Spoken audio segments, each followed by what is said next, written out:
The rain hit the road like broken glass, slicing through the silence of the night. A Harley engine growled against the storm, cutting through the dark. Behind the handlebars rode Ryder, a Hell's Angel, his eyes burning against the flashes of lightning. He wasn't alone. His wife, Lexi, rode behind him, arms around his waist, laughing softly even as thunder cracked overhead. But that laughter vanished in a second. A deer darted across the highway. Ryder swerved. The bike skidded, and in one horrifying moment, the world flipped. The Harley spun out, metal shrieking as it tore across the bridge. Ryder hit the asphalt hard, his helmet cracking. Lexi was thrown over the railing, straight into the raging river below. By the time Ryder pulled himself up, she was gone. Lexi! His voice tore through the storm. He ran to the edge, rain mixing with blood dripping from his forehead. The water below churned black and merciless. He dove in, once, twice, over and over, but the current was too strong. 9 minutes. That's how long she was gone. 9 minutes underwater, lost to a river that had swallowed better men whole. Just as Ryder collapsed on the bridge, screaming her name, a light flickered through the darkness, a flashlight beam, bobbing closer. Out from the woods came a soaked teenage girl, ripped hoodie, muddy shoes, eyes full of fear but heart full of fire. She didn't hesitate for a second. She dropped her backpack, threw off her shoes, and jumped straight into the water. The bikers who had followed Ryder to the crash watched in disbelief as this stranger dove again and again, until finally, she surfaced, dragging Lexi's limp body toward the shore. "She's not breathing," the girl cried, falling beside her. Without waiting, she started CPR, hands trembling, tears streaming down her face. "Come on, don't you die on me," she whispered. "Come on." Ryder fell to his knees beside them, helpless, shaking. Then, suddenly a cough. Lexi gasped, choking up river water, her body shaking violently as she came back to life. The girl sobbed with relief, clutching her hand. She's alive," Ryder whispered, his voice breaking. The rain kept falling, but for the first time that night, it didn't feel cold anymore. The flashing lights of an ambulance painted the road red and blue, but no one noticed. All eyes were on the girl who had just pulled off a miracle. She sat on the wet pavement, shaking from the cold, her hair plastered to her face, her lips blue. Ryder knelt beside Lexi, holding her as she breathed raggedly, water still dripping from her hair. He looked up at the girl, the stranger who had just done what he couldn't. "You," he rasped, still catching his breath. "What's your name?" She hesitated, looking down. "Ava," she whispered. "Ava Collins." Ryder frowned. "Where's your family, Ava?" Her eyes flickered, and that silence told him everything. She had none. The paramedics finally reached them, lifting Lexi onto a stretcher. One of the medics glanced at Ava and shook his head in disbelief. If she hadn't done CPR when she did, he trailed off. "She saved her life, man." Ryder looked at the girl, this soaked, shivering runaway who had just breathed life back into his world, and something in his chest shifted. When the ambulance pulled away, Ryder turned to his crew, who stood by their bikes, soaked but speechless. "She's coming with us." Tank, the oldest of the crew, frowned. "You sure, boss? She's just a kid." Ryder nodded. "She's our kid now." They brought her back to the Angels' compound, a warehouse tucked behind the highway, part workshop, part home. Ava followed quietly, eyes wide at the rows of gleaming bikes and the walls covered in old photos and patches. The air smelled like oil, leather, and firewood. Lexi was kept overnight at the hospital, and when she finally woke up, the first thing she asked for was the girl who'd saved her.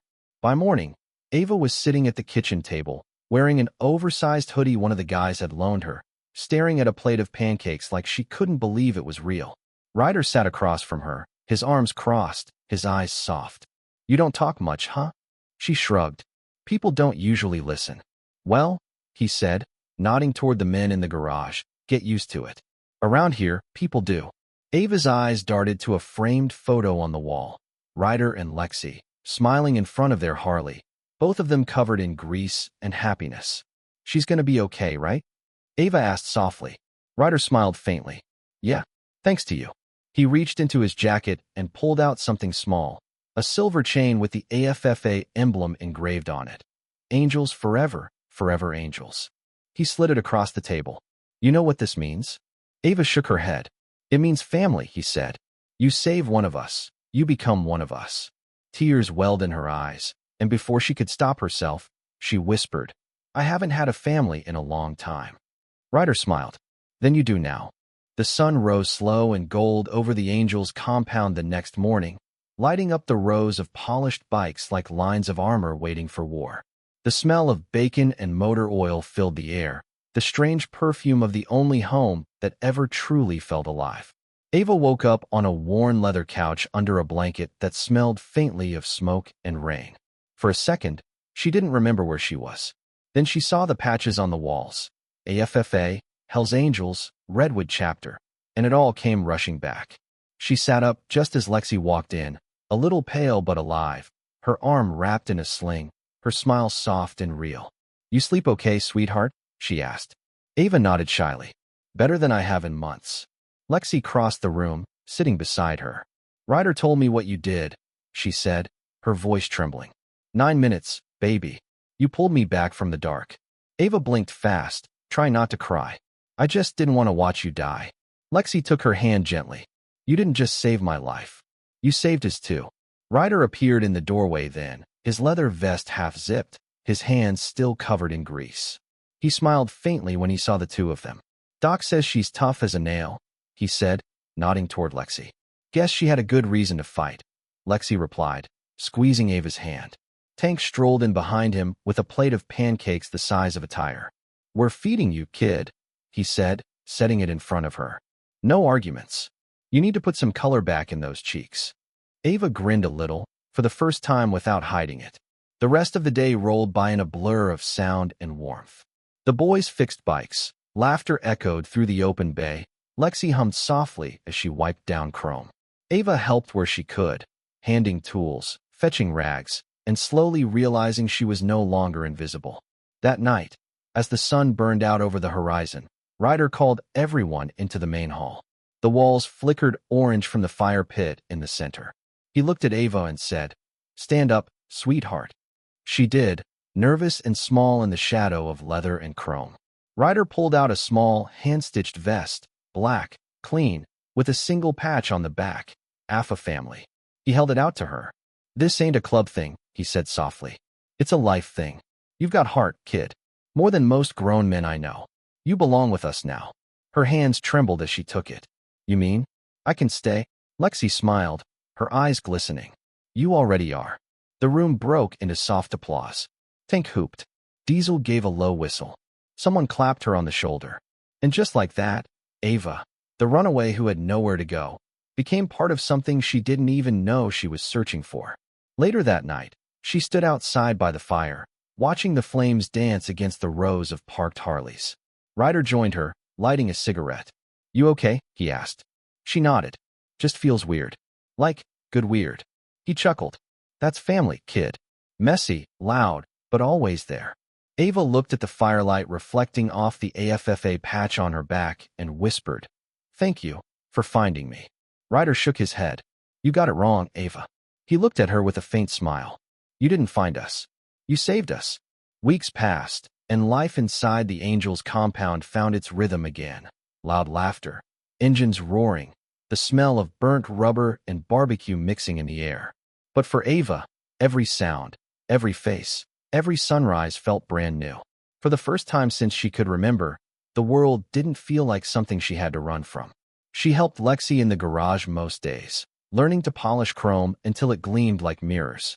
The men teased her at first. Careful, kid, that bike's worth more than you. But they meant it in the kind of way only brothers could. And every time someone called her kid, she smiled like it was the nicest word in the world. One afternoon, Lexi sat beside her on the steps, sipping coffee, her hair tied back, sunlight glinting off her wedding ring. You ever gonna tell us where you were headed that night? She asked gently. Ava hesitated. Nowhere really. Just away. Away from people who didn't care whether I came back. Lexi nodded slowly. You came back anyway. Ava smiled faintly. Guess I did. Ryder joined them, wiping his hands on a rag. Grease still streaked across his arms. You know, he said, I used to think family meant blood. But you? You changed that. Ava blinked. I didn't do anything special. He shook his head. You did everything special. You gave us something money, bikes, and pride never could, a reason to believe in people again. Tears filled her eyes, but this time, she didn't look away. That evening, the crew gathered for their weekly ride, the sun dipping low, painting the sky in fire. Lexi rolled her Harley up beside Ryder's, her voice playful but warm. "You sure you're ready to see your new sister ride with the big boys?" Ava froze. "Wait me." Ryder grinned, holding up a helmet with her name painted across it. Ava Angel Collins. The boys cheered, and Tank revved his engine. "Get her out there, boss. Let the world see what she's made of." Ryder handed her the helmet. "You saved our family, kid. Time you learn how to ride with it." As the engines roared to life, the sound thundered through the valley. Ava climbed onto the back of Lexi's bike, the wind tugging at her hair, the horizon glowing ahead. They rode as one, 20 bikes cutting through the night, taillights blazing like stars against the dark. Ava held on tight, laughter spilling from her lips, echoing into the open road. For the first time, she wasn't running away. She was running home.